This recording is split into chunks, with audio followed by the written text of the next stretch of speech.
Hey everyone, in today's video, I am sharing 3 read-alouds that really feature main characters who struggle to read. We know when choosing our read-alouds that we want to feature a variety of diverse main characters.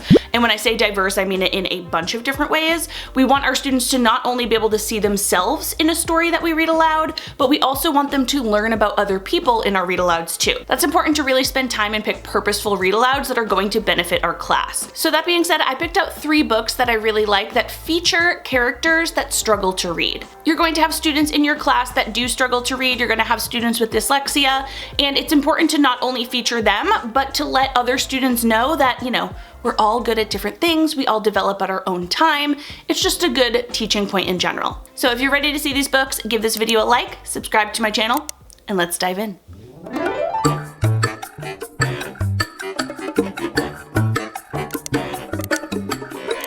The first one I want to share with you is Erin, Slater, Illustrator. This is by Andrea Beatty and illustrated by David Roberts. It's part of the Questionnaire series. There's many others of these that you might recognize, like Iggy Peck Architect, Ada Twist Scientist, Sophia Valdez, Future Prez, so on and so forth. There's quite a few. I love this series. It is a great one for teaching all about growth mindset. All of the books are, because it's just about not having limiting beliefs on yourself and knowing that if you work hard enough, you can achieve great things. This book in particular is about a little boy named Aaron, and Aaron is so good at many things, but he especially loves to draw. He is a wonderful illustrator and creates so many things, but he struggles reading. And when he gets to school, he finds out that, wait a second, why can't I read? Why can't I write like the rest of my friends can? So he decides to try to just blend in with them, try to hide under the radar since he feels like he can't do it.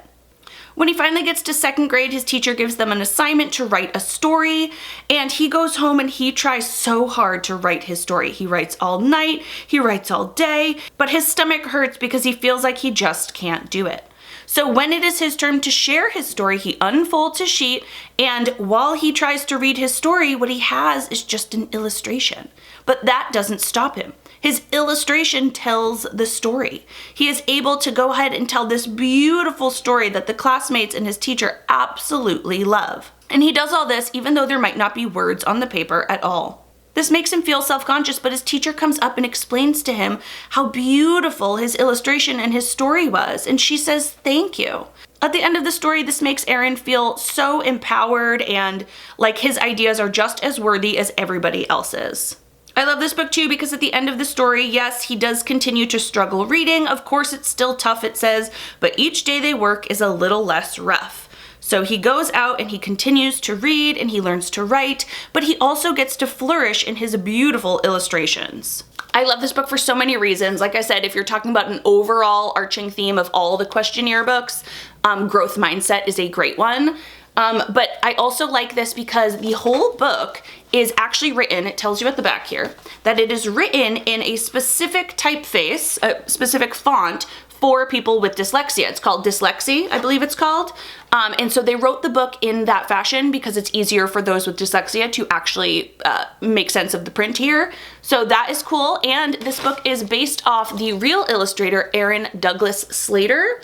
He was an African-American artist, painter, mural artist. He did a lot back in the early 1900s. So you can actually read about his story and who this was based on back at the end of the story when you're finished with it. It says that he had dyslexia and ADHD. And while it was always a struggle for him to read, he still ended up becoming this amazingly successful artist. And then the actual illustrator of the story, David Roberts, also has a little part at the end because he mentions how he also still has trouble reading and spelling, but he is, of course, another famous illustrator as he illustrated this book. So this is just a great one to read. I love this. Also, I talk a ton in my writing videos about teaching your primary learners that the pictures can be the story and that we are still storytellers because we know how difficult it is for students to write, even those without dyslexia. So I love this story for that reason too. It kind of shows he drew this wonderful illustration and he was able to tell this amazing story even without words. So I like it for many reasons. The second read aloud I love for this skill is called Ben and Emma's Big Hit, and this is written by Gavin Newsom and illustrated by Alexandra Thompson. Now, this book is about a little boy named Ben and a little girl named Emma who like to play baseball, and they also happen to be in the same reading group. Miss Kim is their teacher, and Ben explains many times that reading is his least favorite part of the day. He says it seems so easy for everybody else except him. But on the baseball field is where he feels most calm and most successful. He happens to be in a reading group with Emma, and as he's practicing, he notices how well she does, and he just gets so upset and so discouraged that he feels like he has to run away. That's when Miss Kim finds him and explains how learning can be difficult for everybody, and everyone is learning different things. Emma explains to him that yes, reading's a little difficult for her too, but you know what looks so easy to Ben? Baseball. She says how she has to work so hard to play baseball, and Ben gets a hit every time. Miss Kim also then relates to them and explains that when she was a kid, she loved to play baseball, but she never ever got a hit. And that's when Ben and Emma look at her and explain, well, wait a second, we can help you. And they go out and they help her. It's nice to put the teacher in the student position here and to see Miss Kim practice, and Ben can explain how to do things and feel successful in that way. At the end of the story, they talk about how they never give up and how Miss Kim was able to finally get a hit, and Ben will continue to learn how to read. Now, this story is a relatively new one. When I was looking for books for the skill, it came up quite a bit, and I didn't know until I got it that Gavin Newsom, I recognized the name, but I didn't put two and two together, is actually the governor of California. So this book was written by him because he has dyslexia. And at the end, there's this whole little letter here, and it explains to the reader how when he was about 10 years old, he found a bunch of papers on his mom's desk about having dyslexia. And he was like, what is this? And she was like, I didn't know if you wanted to know this. I didn't want to, like, she kind of wanted to hide it from him. But finding out that he had dyslexia actually made him feel so much better. It gave him a sigh of relief. There was a reason, you could say, to explain why reading was so difficult for him. And then once it was found out that he had dyslexia, he could then get the right interventions and the right learning that he needed, which is going to happen to many of your students. And instead of being an illustrator like Aaron Slater Illustrator, here Ben is actually really good at baseball.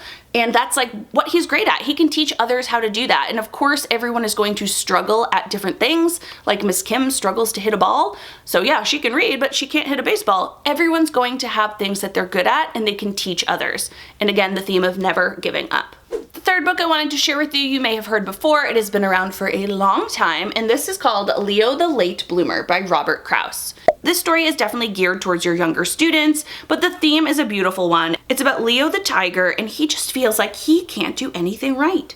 He's looking around and he sees others reading, and he feels like he can't read, he can't write, he can't draw. He was a sloppy eater, and he never said a word. His father wonders what's wrong with Leo, and his mother says nothing. He's just a late bloomer. So he continues throughout the story going on, and his father's wondering what's happening. Is he going to learn how to do all these things? And his mother says, just give him time, give him time. Slowly over the pages, Leo continues to bloom, and then on one day, in his own good time, Leo bloomed. He was able to read, he was able to write, he could draw, and he could eat neatly. And when he was able to finally speak, he said, I made it. Now, this is such a short, sweet, and to the point book. It's very cute with a beautiful theme about how we all kind of bloom at our own time. I do think because of how short it is, obviously the other two are more detailed and talk specifically about some different feelings. This one's a little more vague. So I think there needs to be some teaching around the book in terms of, while yes, we all bloom, we might all bloom in different ways and definitely at our own time, which this talks about, but since it is so short, some of your students may feel like, oh, I'll just bloom, at the end of this year, which actually for many students, thinking about those with disabilities, it might take them years to bloom. They might have to bloom in a little bit of a different way. Their blooming might not look like everybody else is blooming, if that makes sense. So I do think there does need to be a little, especially with your older grades, if you read this in first or second grade, older grades, I just mean older than kindergarten, a little pre-teaching around that, like I said, I think especially that everybody's blooming might not look the same. But that being said, I still very much enjoy this book and the way it really helps everybody think about themselves individually and not comparing yourselves to others. So there you have 3 of my favorite books that really feature main characters with reading disabilities. Like I said earlier in the video, I think it's important for students not only to be able to see themselves in a story, but it's also important for them to think about and meet new characters that have disabilities they might not know about. It'll really help your students just be more more empathetic in general and understand that their experience is not the only experience happening in the classroom, right?